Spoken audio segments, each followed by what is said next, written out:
Yeah,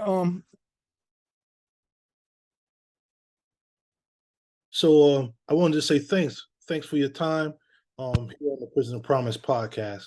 Um, my main objective and aim for doing this is really to try to um, spread the message of hope to other formerly incarcerated people and currently incarcerated people so that they can see people like you, people like me, who have been impacted by the criminal legal system and who are now doing um, things that we like to do.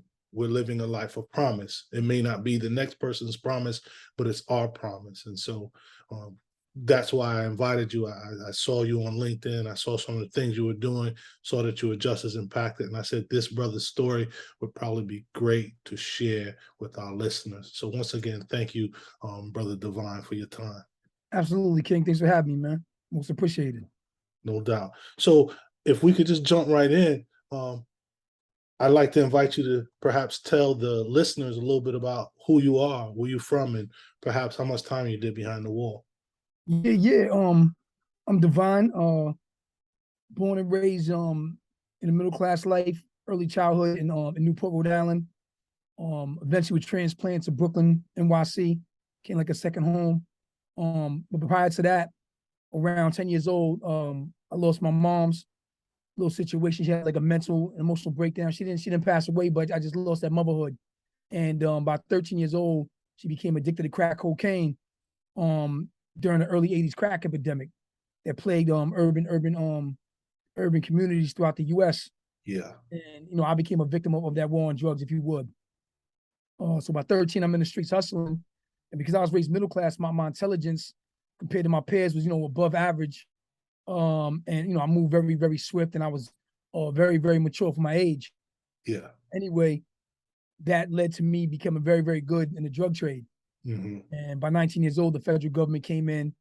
I was arrested, sentenced, and convicted and sentenced to 84 months in federal prison, which is 7 years. Yeah. In that time, I kind of laid back and built my spiritual self up. I became connected to a lot of the spiritual systems that were out there. Study all world religions. I would study geography because I only had an 8th grade education, so I Mm-hmm. was strengthening all my skills. And I actually solidified myself as a hip hop rap recording artist during that time because I had always been a writer. I Yeah. always loved spitting. I loved hip hop. Yeah. So Yeah. Yeah. one of my greatest loves. That's my thing too. Yeah, definitely, You man. got. So I was, yeah, I see it. So I was a spitter, man. I was a spitter and developed and honed that skill while in prison. Decided to create my own record label, start my own record label, become an executive, as well as an artist. Came home, tried to do that, but what I realized it didn't matter that, you know, my dream really didn't matter if I didn't have the actual background, right?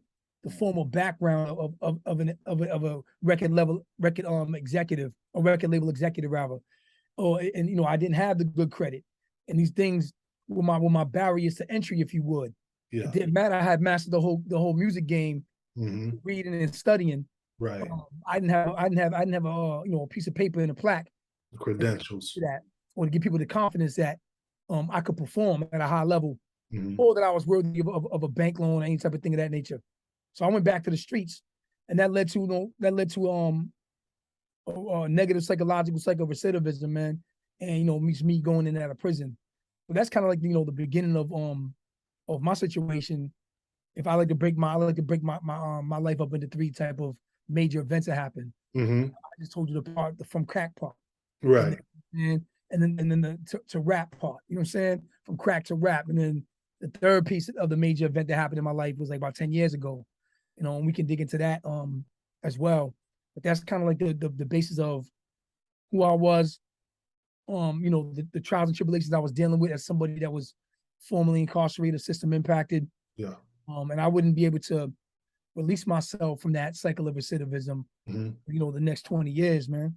Wow, wow. And that's heavy, man. And thanks for sharing that. And I think a lot of people can appreciate that because a lot of people come out of prison, as you know, mastered math skills, knowledge, wisdom, understanding, insights. But then when they touch down, it's difficult for them to get in because of all the barriers that's placed in front of them. And many of them as you illustrated, go back to the streets because that they got to eat, and then they find themselves in that vicious cycle of recidivism. How did you break that cycle of recidivism? Like, what happened for you, and what was the turning point? Well, that's huge. Again, I frame my life in those three major events. From crack to rap to tech. So I say this: with only an 8th grade formal education, a decade of incarceration, and no tech background, I was able to break into one of the highest levels of Silicon Valley technology venture capital, man, and put my life on a trajectory for certain success. Mm-hmm. And I'm living that out. And Yeah. that happened because the last time I was incarcerated about 10 years ago, I took stock of my situation, was really like, yo, I'm too intelligent and wise to be sitting in prison yet again. Mm-hmm. So I started taking stock of myself and examining and asking myself questions and finding those answers. I was like, yo, what am I really good at? What skills do I have? Yeah. And I mean, what I really love doing. Yeah. And what I realized is that I love the process of making money. Yeah. I love business, man. I've always done it all my life since I was 13 years old. Mm-hmm. So that's what I know. Right. I just had to reframe and recreate the source of that. Mm-hmm. That's all I had to do. So when I thought about that, I said, well, I'm a businessman. I always have this intuitive, natural business sense all my life, which allowed me to excel in the drug trade. So I said, you know what? I'm gonna be a serial entrepreneur. So like I put my mind the first time I went away in the feds to spirituality and in African American history and Black culture and all that. I said, Yeah. you know what? I'm gonna study business deeper. Yeah. So I started reading, Think and Grow Rich, Richest Man in Babylon, Rich Dad Poor Dad, Entrepreneur Inc., Black Enterprise, Yeah. Fortune, all these different magazines, just gleaning all this information and knowledge around business and entrepreneurship. And that's when I came across this article about this famed Silicon Valley billionaire and venture capitalist named Ben Horowitz and how he used hip hop to teach business lessons to his employees. So that piqued my curiosity right there. I'm like, yo, what's venture capital and a billionaire, white Jewish guy got to do with hip hop? Right. And that's your thing. It didn't make sense. It didn't correlate, right? It didn't make sense to me. So I was intrigued by that. And then his favorite artist was artists that I had befriended. And not only that, but my music always got compared to theirs and sounding similar, which is the great God Rakim. And with that being said, I was like, yo, I got to tap in with who this dude is. So I reached out while I was in prison. I reached out to my peoples in the world. I was like, yo, go on Wikipedia, find out who this dude is, and print out their Wikipedia and send it to me. So when I got that Wikipedia, all those pages, I'm reading about who he is and what's written there, and I learned there was two more touch points, not only hip hop. The other touch point was that he was philanthropic, that he was also the same zodiac sign as mine. I said, okay, there's similarities there. You know what I mean? The mind moves according to the stars. Absolutely. So I was like, you know what I mean? I want to tap into that. So I was like, yo, if I can get this dude to invest in my music company, game's over. So I was already envisioning flying out to California, to Silicon Valley, which I didn't even know about Silicon Valley prior to me reading these magazines. And I fly out there to his office and be like, yo, it's who I am, it's what I do. You invest in me. I'm that bold, right? Because I know fortune favors the bold. You know what I mean? I know that for actual facts. I was like, yo, that's something I was already thinking about doing in prison. So anyway, I get released. 2 years pass. I'm watching TV at home one night, and I realized that this dude's on the TV. When I read about it, I didn't recognize the face, recognize the name. Did some more research the next morning about him. Learned that he had a book out at the time. Learned that his wife was actually African American from Compton, California. Oh wow! Yeah, my mind started getting blown as the facts started unfolding. Yeah. He had this blog, God, that was read by like 10 million people globally. I went to his blog, and the latest blog post was called "Legend of the Blind MC," and he broke down why he loved hip hop. When I discovered that, I was like, yo, it makes perfect sense. Then I learned that he was I read another blog where he was talking about why he was donating the proceeds of his book to women in Africa who are in the struggle. So that really aligned with with who I am. Yeah. But with that being said, I researched them on Twitter. I found them. At the time, there were a lot of fake profiles of prominent people. Yeah, and it still is. Um, so I was, yeah, it still is, but like back then it was like flooded, so I wasn't sure if it was him or not. So I just reached out to him, and sure enough, he hit me back. And I talked about Rakim, my connection to Rakim. I just did a show at Ra, that a couple of months prior, and we started chopping up. And I'm like, yo, I read about you while incarcerated. I learned why you loved hip hop. I would have never known. And we just started this dialogue for like an hour back and forth through tweets. And I'm like, yo, man, listen, will you follow me so I can direct message you? So he ended up following me, because back then you couldn't direct message anybody unless they followed you. Okay. So I went to the DMs and I hit him up and basically told him my story about my life. And I told him straight up, I said, listen, man, I knew she was going to ask you to invest in my music company, but now that I have this opportunity, man, will you mentor me? Teach me how you became a billionaire, man. I want knowledge, man, not money. You know what I mean? Absolutely. And I had a Kickstarter at the time. I was raising 7,000. I gave him my Kickstarter link so he could check out my music. Like an hour past, he came back, was like, I juiced up your Kickstarter, and here's my email address if you have any questions. Wow. And so it was on from running. That was the start of what led to my becoming empowered to finally break free of negative psychological cycle of recidivism that I had felt I was locked into since 13 years old. And because that man's belief in me. And I think even before that man's belief, it sounds to me like that man's belief and investment in you was like the cherry on top. It was the final straw that broke the camel's back, as most would say. Absolutely. But I heard you talk about some other things, like you did like some self-inventory, and I think that takes a sense of humility, to really look inside myself and start to recognize what my gifts, my talents, and my skills are. And then once you recognize that, you realize I've had these talents and skills all the while, but I need to reframe them, Right. You started to reframe them and put them towards, I guess, for lack of a better term, more positivity. You started to bubble a bit more. And then, the last piece that really hit me before you talked about how this brother invested in you was the power of seeing yourself doing something different, envisioning yourself, already there before it's even there. What some folks in different belief systems call faith, just believing that it's already happened before it even happened, already claiming it. And so that's power, God, Yeah. This man invest in you. Yeah, so I want to add on to that. You hit some real good points, God, because a lot of times no one really sees that I actually manifested this for self. I manifested this. Of course, I give crazy credit to him because the Most High works through everybody and everything. Absolutely. I give crazy praises to him, and his wife, for ushering, his wife ushering me in and just open up the doors for me, man.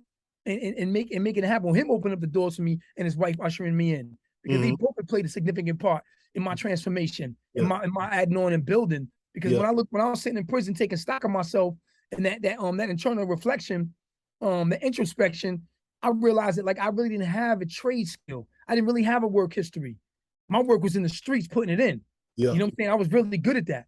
Yeah. So I had to take all those skills that were entrepreneurial, in fact, yeah. and just transfer them. They had to be transferable skills. And those transferable skills, I realized, could play a role in this new world that I was entering. You know what I mean? This That new you were world, creating. because I source product. I marketed my product. Yeah. You know what I'm saying? Yeah. I financed my product. I did the books. I did the accounting on the money that was coming in. So what's the difference? No one had to spend, no one would allocate it. So I did a lot of different things in business in the streets that I didn't really realize were business skills. Or that were utilized and leveraged in legal and formal entrepreneurship and startup building. So to get back to the manifestation piece, I actually envisioned myself going to his firm. I actually envisioned myself knocking on the door of his firm, going in there and pitching myself to him. I can tell you these words now: firm, pitching, Silicon Valley. I couldn't tell you those words, venture capitalist. I couldn't tell you those confidently back then, because those words first of all, I didn't even know. I didn't have that lexicon or none of that, that vocabulary. But then as I started reading and building the business, I started picking these things up. So what's crazy about it is that I didn't even think about that piece. Not only did I not only did I meet him, connect with him in person, impress him enough to want to invest in me, both personally and financially to some degrees, like I had envisioned, but changing my life, like I had said, this man would change my life. Yeah. But I also went to his firm. Yeah. Actual vision I had. I actually would manifest years later and go to his firm, knock on that door or enter those doors and sit in his office. Yeah. In real life. Yeah. The power of mind is phenomenal. So a lot of people miss that, G. A lot of people have heard my story. My story's been out since 2015, 2015. Really got big. I've been featured in Forbes, Black Enterprise, TechCrunch, all the magazines I was reading inside. Yeah. Inc. You know what I'm saying? Yeah, so it's like a lot of people miss the power of my manifestation of that, right? Visualization and manifestation of it into a reality. They always say, "Oh, you! I can't believe you reached out to him. You just reached out to him." I was like, "Yo, I can't believe you didn't." Right. What you got to lose? You can't reframe my thinking. Right. I can't believe you didn't. Yeah. I see when people say that to me, I see a hesitancy. I see a fear, and I don't know where that comes from. But I always been I always had a high self-esteem and a strong self-confidence. Yeah. And I think that comes from my early upbringings, God, being, middle class and my mother working and, not really knowing my father, but him being in the picture somewhat, but not really having that fatherhood. But I think it comes from that, a lot of it, DNA and intelligence, man. Absolutely. But yeah, so, that's kind of where things had them going, man. But that man believed in me, man. And that really, really changed my life, man. And that's what I credit his belief in me to triggering me and empowering me to really finally break free that last, like you said, that last straw that broke the camel's back. That was it.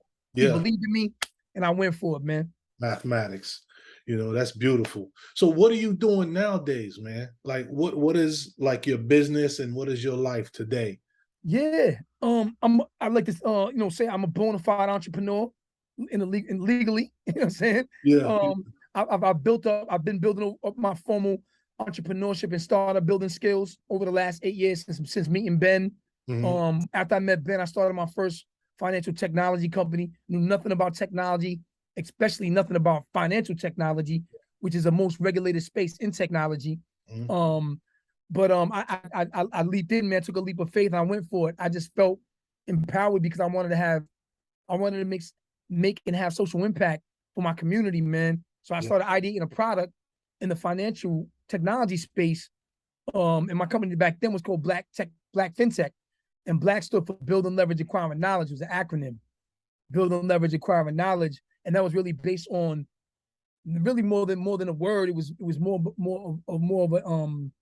of an action word in the sense of me always being able to look at knowledge as a way to elevate. And you know where that comes from. Absolutely. And the foundation of that. So when I looked at that, I worked in that company for like 4 or 5 years. I got into an accelerator. I raised a little seed capital. But it really didn't manifest the way I wanted to. I built a team, but the team wasn't as aligned with the problem like I was. It wasn't as personalized to them as it was for me. So the team disassembled, and I found myself alone trying to really do it alone, and it just doesn't work like that. So I put it on the side, let it go. I failed forward, if you would. Yeah, man. Failed forward, learned my lessons. I was on the West Coast at the time, Silicon Valley to LA. Came back to the East Coast to reset myself with some personal issues back home, and that's when COVID hit. And last year, I actually was able to position myself when I was in Silicon Valley to a $60,000 corporate job in technology. Oh wow! Word to getting a second one and a third job, 60,000 in California. To when I came back East Coast, getting a job for 100,000. Wow! So I built myself up over elevated myself those years to make my value worth that type of salary. However, that was short-lived. Not any doing on my part, it was short-lived. And then I had another situation for 100K. But I realized to myself, it'd be good to do that. I said, but am I really gonna be happy? Am I really gonna be satisfied and fulfilled if I don't go out there and create my own job? Yeah, you got. It's gonna not only pay me 100K, but it could possibly pay me 250K and allow me to position myself to build generational wealth. for my family. Yeah. So I took another leap of faith, G. And I said, you know what? I'm gonna let that 100 go. I'm gonna go get in the 100 myself. And I'm gonna give myself my own job. So I started ideating last year. I started ideating a new company based on the same core concepts of what I wanted to do with Black. The mind. Yes. There we go. Yes, the mind's elevating. So I sat for the last 7 months. So I sat for 7 months from October last year and started ideating this thing. This new company called Solvent, Solvent, which meaning having assets over liabilities, basically being debt free. So I started ideating that, God, and same space, fintech, just a different positioning, better brand, better premium brand look, and just really telling the story a different way. You know what I mean? And I was waking up at 5 a.m., going the rest at 10 p.m. for 7 months straight, for 7 days a week. I did everything myself. I created the website. I wrote the copy. Wow. I designed the logo. Wow. I designed the website. I designed the pitch decks for the investors.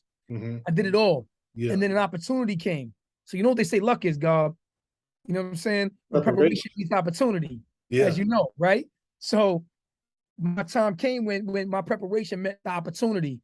I saw the opportunity on LinkedIn at Amazon's AWS, which is Amazon's web services. Okay. Where had a new program for underrepresented founders. And their first cohort was going to be for Black founders specifically. Okay. So what I did was I applied. I applied and I got accepted. Nice. And that gave my company $225,000. Wow, that's peace. We program 100,000 in AWS credits and 125,000 unrestricted cash grant. So that really positioned Solvent for the next level.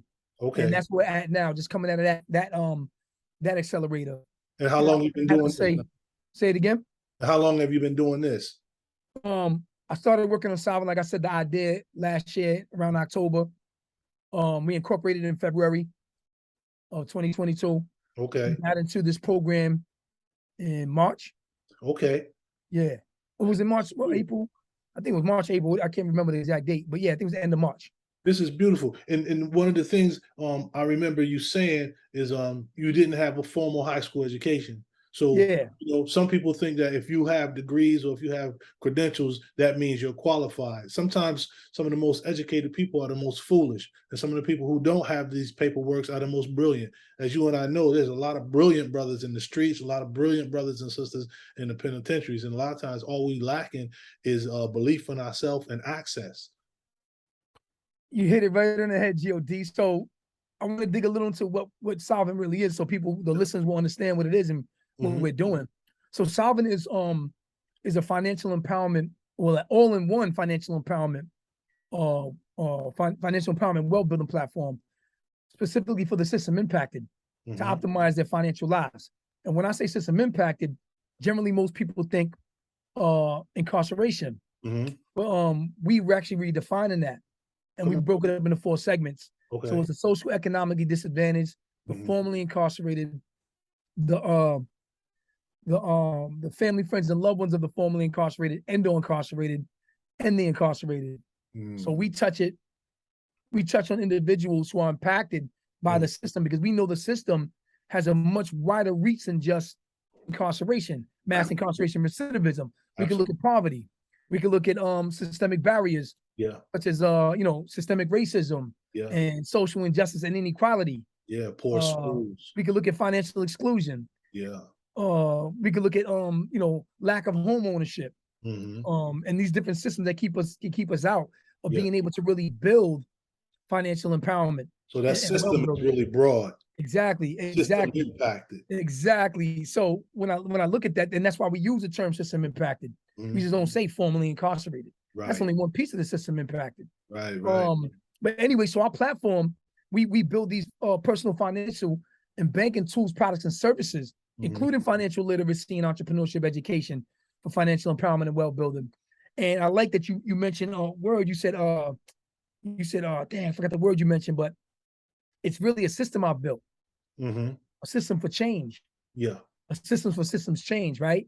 Because we know that it takes more than just one tool, product, or service, or mechanism.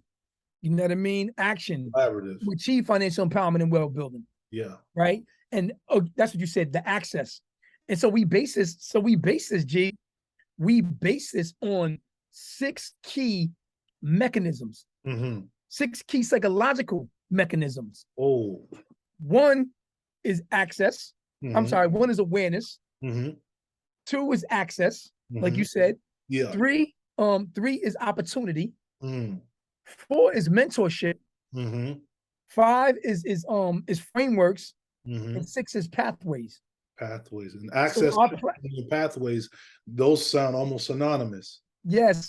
So what it is that this system we've created called Solvent, with the way that we've designed it, with the things that we offer, brings you through those things psychologically. Yeah. So it stimulates and facilitates critical thinking. Yeah. Right. Stimulates and facilitates self-improvement. Right. Yeah. Self-development. And so you're helping people manifest their own ideas, their own realities. Yes, I am empowering them with a system. So basically, everybody's not going to meet a billionaire. Right. That's not going to happen to everybody. Right. So how can I bring the billionaire to them? How can I take everything I learned over the last 8 years, compile it? Yeah. You know what I'm saying? Yeah. Compile it, and in a way where it's accessible for them to digest, and it's digestible, easily digestible, for them to get high-level concepts that they've never been in contact with or even heard about, and be able to internalize them and leverage them and move on those like I did. And create their own pathways. To accelerate and elevate their success like I did. Yeah. So I created Solvent as a system for that. Wow, man. This is deep. This is real deep, God.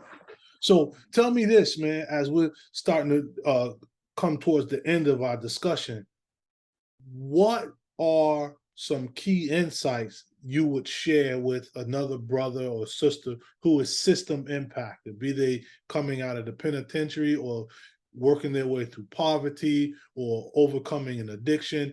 What's some insight you would share with them to find their footing? A few things. First, I say conceive it, believe it, achieve it. The power is in the mind. Yeah. The mind is what creates everything that we see externally in the physical world. The mind is a fashion of all those things. Yes, sir. So it begins internally, because there's nothing you can have externally until you have it first internally. Y equals self. Because the external is a reflection of the internal. Right? So that would be the first key insights I'd give them. Then I would say wealth building is 80% psychology, 20% mechanics. So again, we're dealing with the mind. Yeah.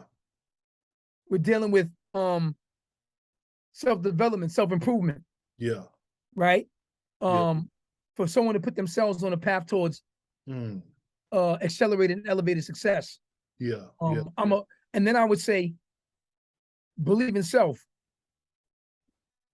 Believe in self, because that's going to be what determines your courage, your action or your execution. Because you need courage to activate. You need courage to execute.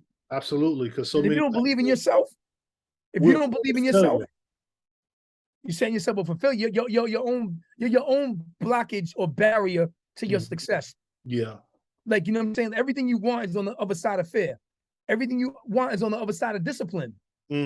Everything you want to achieve. Everything. Anything. Fear and discipline. Everything's on the other side of that. So we have to be able to get over that. Move. That's right. That's right. And that discipline and that work you put in is gonna pay off, because there's no shortcut to knowledge, as Ben Horowitz says. There's no shortcut to knowledge, especially knowledge achieved through experience. That's the best knowledge. To go do it. Get it done. Yeah. Because what you will be. Yeah. What you will be. As a man thinks, so is he. As the man thinketh, so is he. James Allen. Absolutely, Lord. You know what I'm saying? The last thing I would say, it's on my bookshelf too, girl. So the last thing I would say is, Another one I got from Ben Horowitz, what you do is who you are. Yeah, yeah, absolutely. Because those come What you from do is who you are. Doesn't matter what you believe, what you think, what you feel. what What you do is who you are. Yes, indeed. And that has a lot to do, again, back with the psychology of man. What I do is what I think. That's right. Wow. That's right. That's heavy, man. That's real heavy. So tell me this, man. Tell the listeners how they can find your artwork, your music, your productions, and how they can possibly get in touch with you to learn more about your work and maybe become a student. Yeah, definitely. I'm gonna give it to you like this. So, as you know, I was a former professional hip hop rap recording artist. So I definitely have works in the chamber and that's out there in the world that they can check out my music. Divine Fourth Letter. Everything's Divine Fourth Letter, DIVINE, the number 4 TH letter. Mhm. On all social media platforms, Okay. including YouTube, where I have videos and all that. If they want to learn more about Solvent and what Solvent is doing, that is at Just Solvent, JUSTSOLVENT on all social media platforms. And then the website www.justsolvent.com. Check out the website. And I've never done this before in any type of interview. Yeah. This is the different type of interview. So I'm gonna Yeah. drop this as well. I'm Come gonna on. give my email address out. Oh, that's So if fine. anybody wants to contact me and reach out to me, feel free to do so. I encourage you to do so. I will reply, I will respond. And I'll try to do it in a timely manner. But you can reach me at Divine, DIVINE, at justsolvent.com. And that's what it is, man. That's what it is. And that's what it was. Yo, this has been divine. I really appreciate your time. Really appreciate your insights and your wisdom. And I'm sure anybody that listens to this is going to be motivated to do better for themselves. And so with that, I'm going to call it a wrap, Lord. Peace, God.